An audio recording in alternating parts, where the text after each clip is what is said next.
Hello everyone. Previously we have started chapter number 3, electrical machines, drives and transformers.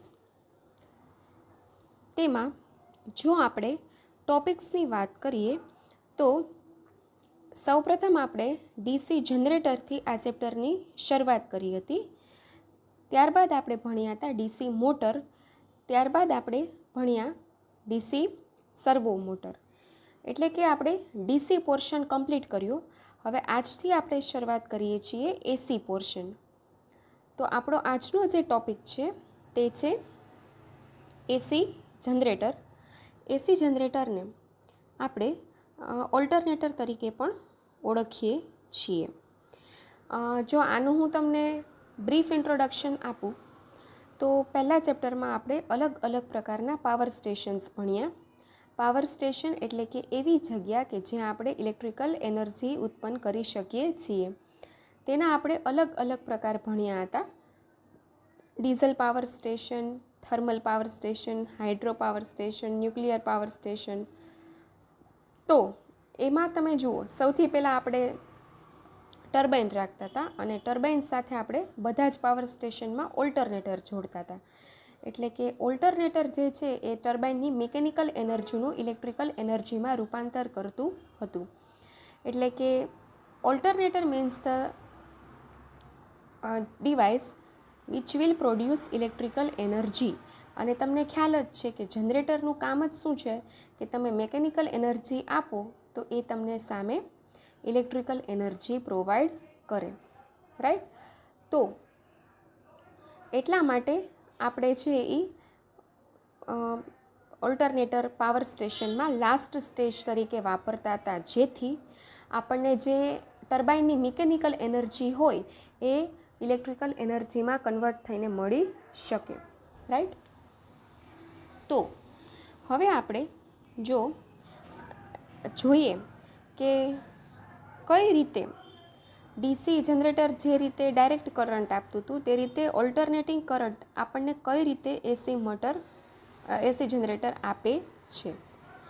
તો સૌ પ્રથમ તો આપણે જોઈએ તો આવા જે મશીન્સ છે તેને આપણે સિંક્રોનસ મશીન તરીકે પણ ઓળખીએ છીએ. રાઈટ? એટલે કે આ મશીનનું નામ એસી જનરેટર, તે ઉપરાંત ઓલ્ટરનેટર અને સિંક્રોનસ જનરેટર તરીકે પણ તેને ઓળખી શકીએ છીએ. હવે સિંક્રોનસ તરીકે શા માટે ઓળખવામાં આવે છે? કારણ કે તેની એક સ્પીડ અચળ હોય છે. રાઈટ? જ્યારે પણ એને મોટર તરીકે ચલાવવામાં આવે તો એને રેન્ડમલી નથી ચલાવવામાં આવતું. એની એક સ્પીડ રાખવામાં આવે છે અને એ સ્પીડ ઉપર, એ સિંક્રોનસ સ્પીડ ઉપર જ ચાલી શકે છે. માટે તેને ઓલ્ટરનેટર તરીકે, માટે તેને સિંક્રોનસ મશીન તરીકે આપણે ઓળખીએ છીએ. સિંક્રોનાઇઝેશન એટલે શું? કે કોઈ બે રાશિનું રિધમેટિક પરફોર્મન્સ. રાઈટ? આપણે કોઈ ડાન્સ શીખતા હોઈએ તો આપણે છે એ જે પ્રમાણે લિરિક્સ હોય છે કોઈ ગીતના, એ પ્રમાણે આપણે સ્ટેપ્સ બેસાડીએ છીએ, અથવા આપણે કોઈ મ્યુઝિક હોય છે એ રિધમ ઉપર આપણે ડાન્સ સ્ટેપ બેસાડીએ છીએ.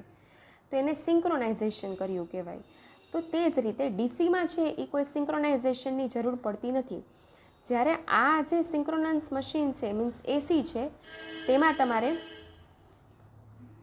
એન્ગ્યુલર ફ્રીક્વન્સી, જેનો કોન્સેપ્ટ હમણાં આવશે, એન્ગ્યુલર ફ્રીક્વન્સી ઉત્પન્ન થાય છે કે જેથી તમારે મોટરની સ્પીડને તેની સાથે સિંક્રોનાઇઝ કરવી પડે છે. માટે તેને એસી જનરેટર અથવા ઓલ્ટરનેટરને સિંક્રોનસ મશીન તરીકે પણ ઓળખવામાં આવે છે. ત્યારબાદ હવે છે સિદ્ધાંત, કે આખરે આવા મશીનમાં કઈ રીતે ઈએમએફ ઉત્પન્ન થાય છે. તો સૌપ્રથમ ઓલ્ટરનેટ દ્વારા ઓલ્ટરનેટિંગ ઈએમએફ પેદા કરવામાં આવે છે. તમે લોકો ભણી ગયા છો ફર્સ્ટ ચેપ્ટરમાં કે એસી અને ડીસી. જો હું તમને થોડું બ્રીફલી કહી દઉં તો આ જે છે એ ડીસી કહેવાશે. રાઈટ? કે જેની ફ્રીક્વન્સી કેટલી છે? 0. એની દિશા છે એ સીધી ડાયરેક્ટ કરંટની એક જ હોય છે. જ્યારે તમે લોકો એસીની દિશા જાણો છો. સપોઝ આ છે એ તમારી વાય અક્ષ, આ તમારી એક્સ અક્ષ, આ તમારું ઓરિજિન. તો તો ઓલ્ટરનેટિંગ પોઝિટિવ નેગેટિવ આને શું કહેવામાં આવે છે? એસી. એસી છે એ બાયડાયરેક્શનલ હોય છે અને સાથે સાથે તેને કોઈક શેપ હોય છે અને આ શેપને આપણે આવૃત્તિ તરીકે ઓળખીએ છીએ. હવે આ જે શેપ છે, સપોઝ દાખલા તરીકે આપણે આ રીતે લીધું, રાઈટ? તો આ જે શેપ છે આ શેપ છે એ અહીંયા છે એ કયો ખૂણો આવશે? 90 π/2. અહીંયા છે 180 પાઈ, પછી 2 પાઈ, 3 પાઈ. એટલે કે એક એંગલ એ છે એ મોશન કરતું હોય છે. એટલા માટે એની જે ફ્રીક્વન્સી છે, સાદી ફ્રીક્વન્સી હોય તો આપણે ફર્સ્ટ ચેપ્ટરમાં ભણી ગયા, એને આપણે એફ કહીએ છીએ અને એને હર્ટ્ઝમાં માપીએ છીએ. હર્ટ્ઝ નામના વૈજ્ઞાનિકે આપી છે એટલે આપણે એને હર્ટ્ઝમાં માપીએ છીએ.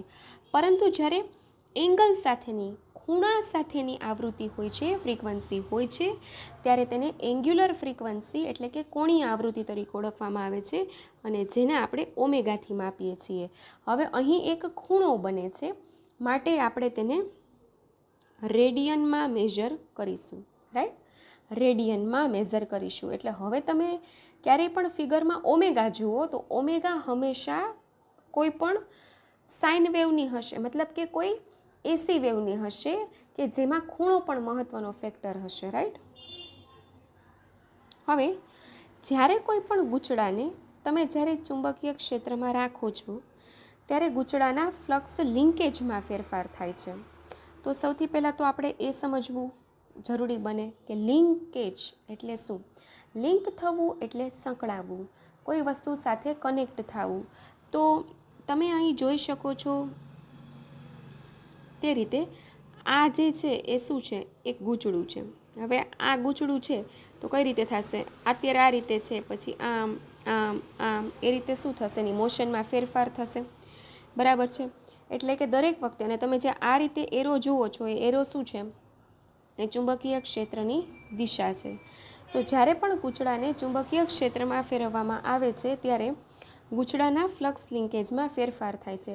સપોઝ છે એ કોઇલ આ સાઈડ હશે તો એક ચુંબકીય ક્ષેત્ર રેખા એના સંપર્કમાં આવશે, પછી જે રીતે આમ સીધી થતી જશે એમ વધારે રેખા સંપર્કમાં આવશે.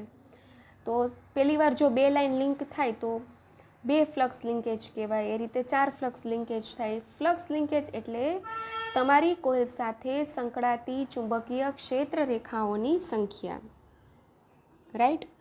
હવે જ્યારે તમે કોઈ પણ ગૂંચળાને આ રીતે ચુંબકીય ક્ષેત્રમાં મૂકો છો અને તેને પરિભ્રમણ આપો છો ત્યારે હંમેશા ગૂંચળામાં વીજ ચાલક બળ પ્રેરિત થાય છે. આ વીજ ચાલક બળને જ આપણે EMF તરીકે ઓળખીએ છીએ, એટલે કે ઇલેક્ટ્રોમોટિવ ફોર્સ તરીકે ઓળખીએ છીએ, રાઈટ? અને તેને આપણે સ્મોલ e તરીકે દર્શાવીએ છીએ કે જેને આપણે વોલ્ટમાં માપીએ છીએ. અને એ જે EMF છે તેને આપણે કહીએ છીએ E = EM sin θ, રાઈટ? જ્યાં E થશે તમારું EMF. EM એટલે M for maximum generated voltage, બરાબર? Maximum generated voltage. અને થીટા એટલે ગૂંચળા અને ક્ષેત્ર વચ્ચેનો ખૂણો. તમારી કોઇલ જેમ જેમ પોઝિશન બદલતી જશે એમ ક્ષેત્ર સાથેનો ખૂણો જે છે એ ચેન્જ થતો રહેશે. તો એને આપણે થીટા કહીએ છીએ. થીટા એટલે ક્ષેત્ર અને કોઇલ વચ્ચેનો ખૂણો, રાઈટ? સાઇન 0ની કિંમત તમે જાણો છો કે 0 થાય છે. એટલે કે જ્યારે કોઇલ અને ગૂંચળા વચ્ચે 0 ખૂણો હશે, એટલે કે કોઇલ અને ક્ષેત્ર એકબીજાને સમાંતર હશે ત્યારે કોઈ પણ જાતનું EMF ઉત્પન્ન થશે નહીં. પરંતુ જેમ જેમ એંગલ બદલાતા જશે, જેમ જેમ ખૂણા ચેન્જ થતા જશે તે રીતે કંઈક ક્ષેત્ર પણ બદલાતું, કંઈક EMF પણ મળતું જશે. અને મેક્સિમમ ક્યારે મળશે? જ્યારે ખૂણો કેટલાનો થઈ જશે? 90 ડિગ્રીનો. કારણ કે sin 90ની વેલ્યુ આપણે જાણીએ છીએ તે રીતે 1 થશે.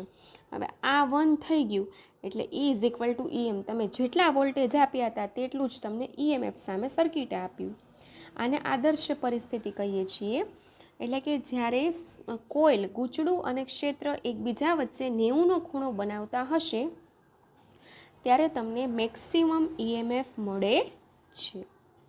એટલે આ સૂત્રમાં એ યાદ રાખવું જરૂરી છે કે E એટલે વોલ્ટેજ, એટલે કે EMF, ઉત્પન્ન થતું EMF, રાઈટ, ઇલેક્ટ્રોમોટિવ ફોર્સ. પછી કેપિટલ EM એટલે મેક્સિમમ ગિવન વોલ્ટેજ, અને સાઇન થીટામાં થીટા એટલે ક્ષેત્ર અને કોઇલ વચ્ચેનો ખૂણો.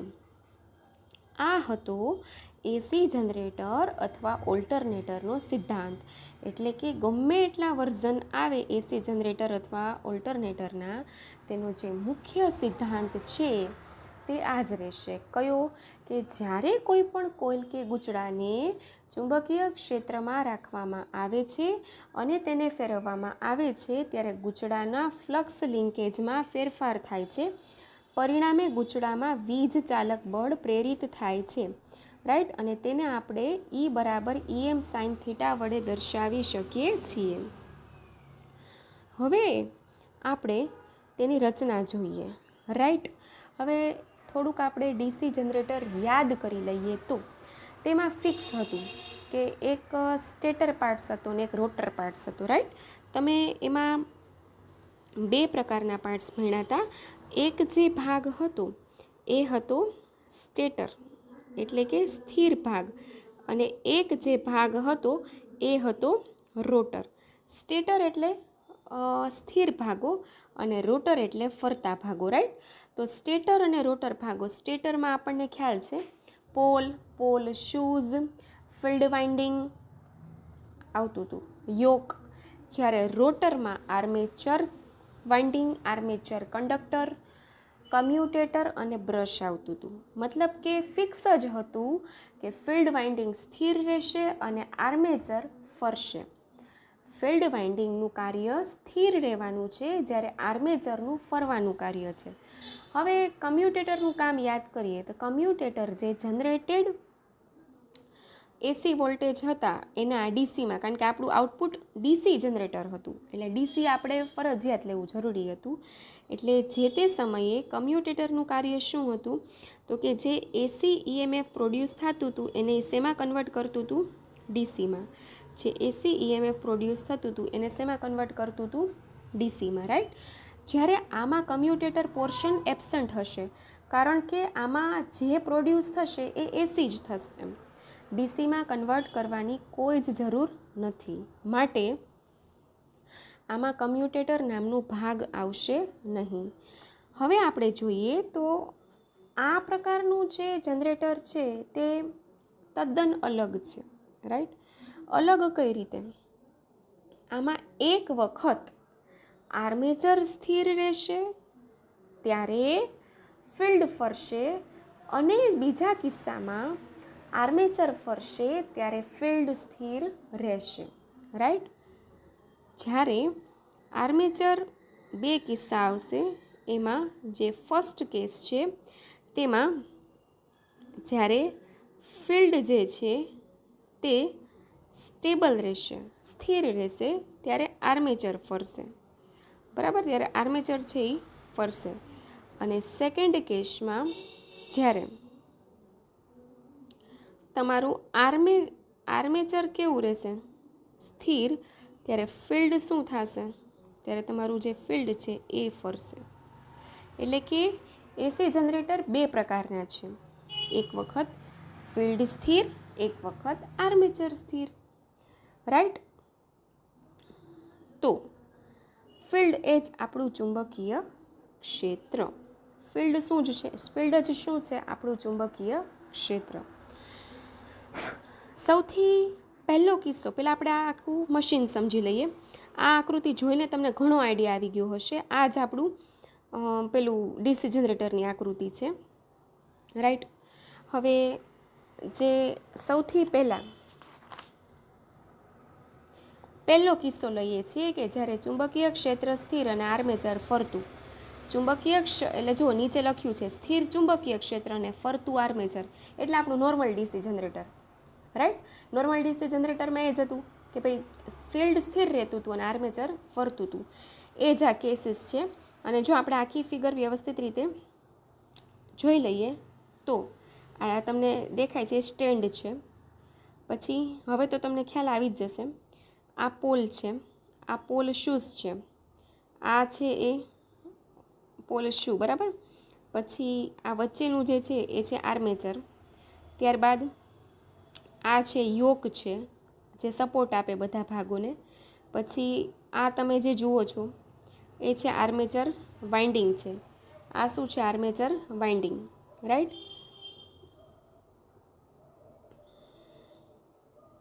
સ્ટેન્ડ, યોક, આને કહેવાશે આર્મેચર, આને કહેવાશે આર્મેચર વાઇન્ડિંગ. પછી આ છે એ પોલ, આ પોલ શૂઝ, રાઈટ. આ ફિલ્ડ વાઇન્ડિંગ જે બ્લેક ગૂંચળા ગૂંચળા જેવું છે તે, રાઈટ. આનું જે કાર્ય છે તે સેમ આપણે લોકો જે ડીસી જનરેટર ભણી ગયા એ જ પ્રકારનું છે, રાઈટ. એટલે કે કઈ રીતે થશે તો કે આપણે જો જોઈએ એક એક પાર્ટ જોતા જઈએ તો ફ્રેમ એટલે નામ બદલેલું છે, યોક જ કહેવાય ફ્રેમને પણ. તો જે ફ્રેમ છે એ શેની બનેલી હશે? લોખંડની અથવા સ્ટીલની પ્લેટને વાળીને બનાવીએ છીએ, જેના દ્વારા પરિપથ આખો કમ્પ્લીટ થશે. અને તેનું જે કાર્ય છે એ સ્થિર ભાગોને ટેકો આપવાનું તથા બીજા ભાગોને રક્ષણ આપવાનું થશે. ટૂંકમાં એની ઉપર બીજું બધું માઉન્ટેડ કરેલું હશે. ત્યારબાદ બીજો ભાગ છે પોલ. આખી સર્કિટમાં પોલનું કાર્ય શું હોય છે? તો કે પોલ જે છે તે ચુંબકીય ક્ષેત્રને ઉત્પન્ન કરે છે. એટલે જે પોલ છે એ જુઓ, જ્યારે તમારે ખાલી ઇલેક્ટ્રિક ફિલ્ડ સાથે કાર્ય કરવું હોય ને ત્યારે એકલું સ્ટીલ યુઝ કરવાનું, પરંતુ મેગ્નેટિક ફિલ્ડ સાથે કાર્ય કરવું હોય ત્યારે તમારે સિલિકોન સ્ટીલ યુઝ કરવાનું. સ્ટીલમાં સિલિકોનનું પડ ચડાવેલું હોય કે જેથી મેગ્નેટિક લોસ ઓછો થાય, રાઈટ. અને પછી તમને ખ્યાલ છે પોલનું કાર્ય શું છે? તો કે યોક સાથે જોડાયેલા હશે. તમે જોઈ શકો છો કે પોલ યોક સાથે જોડાયેલા છે, એટલે એનું કાર્ય શું છે? ચુંબકીય ક્ષેત્ર ઉત્પન્ન કરવાનું. ત્યારબાદ ફિલ્ડ વાઇન્ડિંગ. ફિલ્ડ વાઇન્ડિંગ છે એ શું છે? બોબિન ઉપર તાંબાના તારનું ગૂંચળું વીંટાળવામાં આવે છે. બોબિન એટલે આપણે ત્યાં જે ટેલર હોય, દરજી, એની પાસે તમે જુઓ ઘણી વખત કે જે મશીન પર એ લોકો કામ કરતા હોય તો ત્યાં શું હોય તો કે અંદર છે એ લોકો દોરો એક નાનકડી ડબ્બી જેવું હોય એમાં વીંટાળે, એને શું કહેવામાં આવે છે? બોબિન. બસ તો એ જ રીતે આમાં પ્લાસ્ટિકનું હોય અને એની ઉપર છે એ તાંબાનું તારનું ગૂંચળું વીંટાળેલું હોય, તેના પર આપણે પોલ મૂકીએ છીએ. પછી તમે જોઈ શકો છો આ ફિલ્ડ વાઇન્ડિંગ છે, રાઈટ. તો ફિલ્ડ વાઇન્ડિંગ છે તો પોલની સાથે ફિલ્ડ વાઇન્ડિંગ છે. તો શું થશે તો કે બોબિન ઉપર તાંબાના તારનું ગૂંચળું વીંટાળવામાં આવે છે અને તેને પોલ પર મૂકવામાં આવે છે. હવે જ્યારે આપણે ફિલ્ડ વાઇન્ડિંગમાંથી ડાયરેક્ટ કરંટ પસાર કરીએ છીએ ત્યારે ચુંબકીય ક્ષેત્ર ઉત્પન્ન થાય છે, બરાબર. જ્યારે પણ મેં તમને સમજાવેલું છે આની પહેલાં ઘણી વખત કે કાયમી ચુંબક અને હંગામી ચુંબકનો તફાવત. કાયમી ચુંબક એટલે પોલ અને હંગામી ચુંબક એટલે જ્યારે તમે વાઇન્ડિંગમાંથી ફિલ્ડ વાઇન્ડિંગ પસાર કરશો કરંટ એટલે તમને મેગ્નેટિઝમ મળશે, પછી મેગ્નેટિઝમ મળતું બંધ થઈ જશે, રાઈટ. તો ફિલ્ડ વાઇન્ડિંગ છે એ ટેમ્પરરી મેગ્નેટ છે, જ્યારે પોલ છે એ પરમેનન્ટ. અને જુઓ, ફિલ્ડના ગૂંચળાઓને શ્રેણીમાં એટલા માટે જોડીએ છીએ જેથી આપણને સૌથી વધારે કરંટ મળે. ત્યારબાદ છે આર્મેચર. હવે આર્મેચર શું છે તો કે સિલિકોન સ્ટીલના જે લેમિનેશન છે, આર્મેચર શું છે તો કે સિલિકોન સ્ટીલના લેમિનેશનને આપણે ભેગું કરી અને આર્મેચર બનાવીએ છીએ. બહારના પરિઘ પર ખાંચા પાડીએ છીએ અને તેમાં છે એ વાઇન્ડિંગ અંદર ગોઠવીએ છીએ. હવે અહીંયા સ્ટાર અને ડેલ્ટા એ 3 ફેઝના શબ્દો છે જે આપણે આગળ ભણશું, રાઈટ. સ્ટાર ડેલ્ટા એ જ્યારે તમે 3 ફેઝ યુઝ કરો ત્યારે છે તમે RYB 3 વાઇન્ડિંગ વાપરશો તો કાંઈ સ્ટાર જેવો શેપ, સ્ટાર જેવો એટલે આ રીતનો શેપ હશે, આ રીતે, એ બરાબર. અને ડેલ્ટા એટલે આપણે જે ટ્રાયંગલ બનાવીએ, કારણ કે વાઇન્ડિંગ 3 હશે તો એક વાઇન્ડિંગ અહીંયા, અહીંયા ને અહીંયા, એક છે અહીંયા, અહીંયા ને અહીંયા. 2 પ્રકારના જે કનેક્શન આપણે કરીએ છીએ, જે આપણે આના પછીના લેક્ચરમાં ભણવાના છીએ, તેમાં એને મૂકેલા હશે, રાઈટ. તો આ બધા ભાગો આમ તો આપણે ભણી જ ચૂક્યા છીએ. ફ્રેમ એટલે યોક, ત્યારબાદ પોલ, ત્યારબાદ ફિલ્ડ વાઇન્ડિંગ અને આર્મેચર. જ્યારે આપણે ઓછા પ્રકારની ઓછું પ્રોડક્શન જોતું હોય ઓછા વોલ્ટેજનું, ત્યારે છે એ આપણે એસી આ પ્રકારનું એસી અલ્ટરનેટર યુઝ કરીએ છીએ. આ પ્રકારનું એટલે શું? તો કે જેમાં ચુંબકીય ક્ષેત્ર સ્થિર હોય અને આર્મેચર ફરતું હોય. બરાબર છે, કે જે બેઝિકલી લેબ્સમાં યુઝ થતા હોય છે, ઇન્ડસ્ટ્રીમાં નહીં. પણ જ્યારે આપણે વધારે વોલ્ટેજ ઉત્પન્ન કરવાના હોય છે ત્યારે આર્મેચરનું વાઇન્ડિંગ વોલ્ટેજનું જે પ્રેશર આવે છે તે સહન કરી નથી શકતું. માટે આપણે છે એ શું કરીએ છીએ, બીજા પ્રકારનું ઓલ્ટરનેટર વાપરીએ છીએ. રાઈટ. પાવર સ્ટેશનમાં છે એ આપણે જોયું કે ઓલ્ટરનેટર વપરાય છે, તેમાં છે એ આ પ્રકારનું ઓલ્ટરનેટર વાપરી શકાતું નથી. આ પ્રકારનું ઓલ્ટરનેટર માત્ર પ્રયોગશાળા એટલે કે લેબોરેટરીઝમાં વપરાય છે. ઇન્ડસ્ટ્રી અને પાવર સ્ટેશન પર્પસ માટે આના પછીનું જે ઓલ્ટરનેટર છે તે આપણે યુઝ કરીએ છીએ, કે જેમાં ચુંબકીય ક્ષેત્ર ફરતું હશે અને આર્મેચર સ્થિર હશે. હવે આપણે સ્થિર ચુંબકીય ક્ષેત્ર અને ફરતા આર્મેચરનું આપણે જો વર્કિંગ જોઈ લઈએ તો પહેલાં ડીસી જનરેટર જેવું જ છે, કે પહેલાં ફિલ્ડ વાઇન્ડિંગમાંથી કરંટ પસાર કરશું, ત્યારબાદ પ્રાઇમ મૂવર છે, પ્રાઇમ મૂવરનું કાર્ય આપણે એમાં ભણી ચૂક્યા છીએ કે એ શું કરે, કોઈ પણ મશીનને મિકેનિકલ એનર્જી આપે. એટલે મિકેનિકલ એનર્જીને આપશું એટલે શું થશે કે રોટર ફરશે. રાઈટ. અને રોટર ફરશે એટલે શું થશે, તો કે શું ઉત્પન્ન થશે, મિકેનિકલ એનર્જીનું છે ઇલેક્ટ્રિકલ એનર્જીમાં રૂપાંતરણ થશે. આ જે કાર્ય છે એ બીજા પ્રકારનું જે આપણે ભણીએ છીએ એ પ્રકારના વાઇન્ડિંગમાં યુઝ થશે.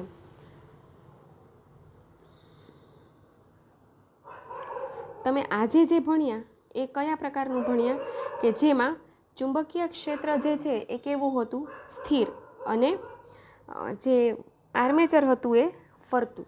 રાઈટ. હવે નેક્સ્ટ આપણો જે ટોપિક આવશે એ કયો આવશે, તો કે નેક્સ્ટ જે ટોપિક આવશે એમાં જે આર્મેચર છે એ સ્થિર હશે અને જે ચુંબકીય ક્ષેત્ર છે એ ફરતા પ્રકારનું હશે. રાઈટ. તો આપણો જે આજનો ટોપિક હતો એ હતો એસી જનરેટર, અથવા આપણે એને કહી શકીએ છીએ ઓલ્ટરનેટર. એમાં સૌપ્રથમ આપણે સિદ્ધાંત ભણ્યા, કે જે સિદ્ધાંતમાં આપણે શીખ્યા કે આ મશીનને આપણે સિંક્રોનન્સ મોટર તરીકે પણ સિંક્રોનન્સ મશીન તરીકે પણ ઓળખી શકીએ છીએ. ત્યારબાદ આપણે જે ઈએમએફ ઉત્પન્ન થાય છે એ E = EM sin θ થી આપણે દર્શાવી શકીએ છીએ.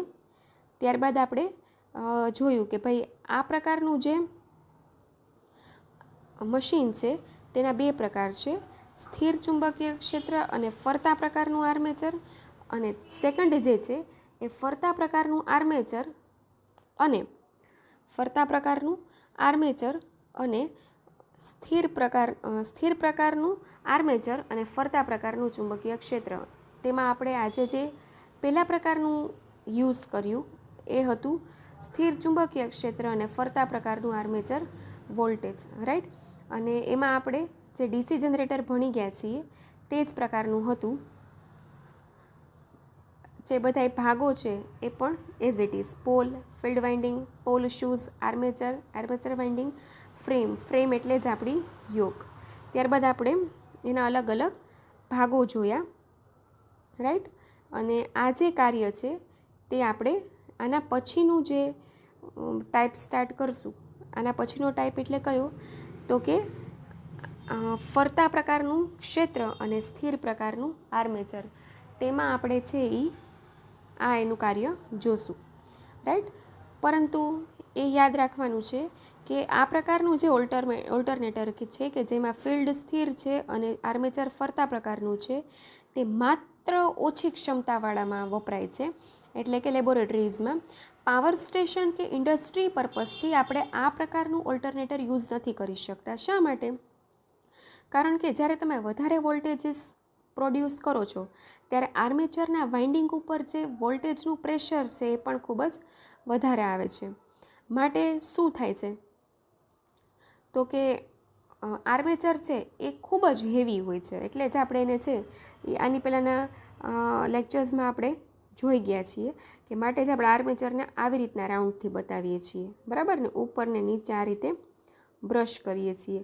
તો શું થશે તો કે એ એકદમ હેવી છે, રાઈટ. એટલે હેવી છે એટલે એની સ્પીડ આપણે એક હદથી વધારે હદ સુધી લઈ નથી જઈ શકતા.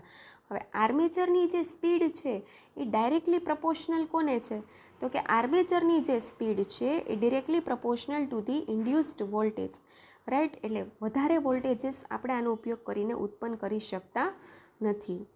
માટે આપણે શું કરીશું તો કે નેક્સ્ટ પ્રકારની જે કોન્ફિગરેશન છે એમાં આપણે આર્મેચરને સ્થિર રાખશું અને છે એ ફિલ્ડને ફેરવશું. તો આપણને પ્રશ્ન એ થાય કે હવે ફિલ્ડ એટલે સિમ્પલ પ્રકારનું તમે જોઈ શકો છો, એ માત્ર અહીં વાઇન્ડિંગ છે. જે અહીંયા ચોથા પ્રકારનું છે આર્મેચર છે, અને જે ફિલ્ડ વાઇન્ડિંગ છે એ સેકન્ડ ટાઈપનું છે. એક માત્ર ગૂંચળું છે, તે ગૂંચળું એની જાતે જાતે કેમ ફરે?